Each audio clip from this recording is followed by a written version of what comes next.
നാളെയാണ് അയോധ്യ രാമക്ഷേത്രത്തിലെ പ്രാണപ്രതിഷ്ഠാ ചടങ്ങ്.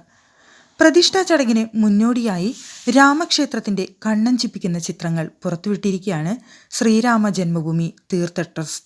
എക്സിലൂടെയാണ് ചിത്രങ്ങൾ പുറത്തുവിട്ടിരിക്കുന്നത്.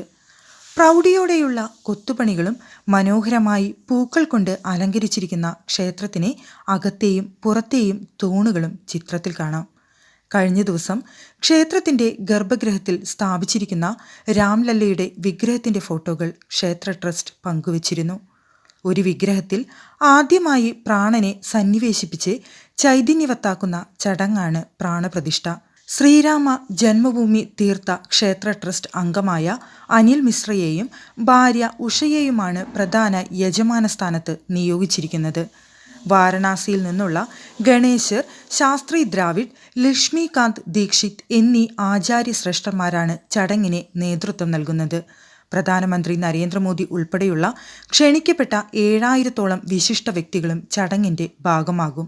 ബാലാശ്രമത്തിലുള്ള രാംലല്ലയുടെ വിഗ്രഹം ഇന്ന് രാത്രി 8 മണിക്ക് രാമക്ഷേത്രത്തിന്റെ മുഖ്യ ശ്രീകോവിലിൽ സ്ഥാപിക്കുമെന്നാണ് മുഖ്യ പുരോഹിതൻ സത്യദേന്ദ്രദാസ് പറഞ്ഞത്.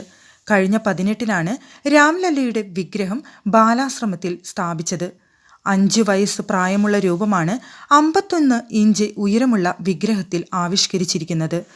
മൈസൂര് സ്വദേശിയായ പ്രമുഖ ശില്പി അരുൺ യോഗിരാജാണ് കരിങ്കല്ലിൽ 200 കിലോയോളം ഭാരം വരുന്ന വിഗ്രഹം കൊത്തിയെടുത്തിരിക്കുന്നത്. പ്രാണപ്രതിഷ്ഠാ ചടങ്ങുകൾക്ക് മുന്നോടിയായുള്ള പൂജകൾ അയോധ്യയിൽ ജനുവരി 16-ന് തന്നെ ആരംഭിച്ചിരുന്നു.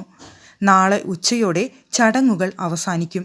ഉച്ചയ്ക്ക് 12:29 മുതൽ 12:30 നാഴിക വരെയാണ് പ്രാണപ്രതിഷ്ഠാ ചടങ്ങിന്റെ മുഹൂർത്തം.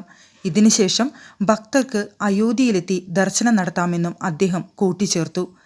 പ്രാണപ്രതിഷ്ഠയോട് അനുബന്ധിച്ച് 100-ലധികം പുരോഹിതന്മാരാണ് വിവിധ യജ്ഞങ്ങൾക്ക് ചുമതല വഹിക്കുന്നത്. പുതിയ വിഗ്രഹത്തിന്റെ ജല, അന്ന, ശയ്യാവാസ ക്രിയകളടക്കമെല്ലാം ഇന്ന് പൂർത്തിയാകും. പ്രാണപ്രതിഷ്ഠാ ദിനത്തിൽ രാവിലെ മറ്റു പൂജകളും പൂർത്തിയാകും.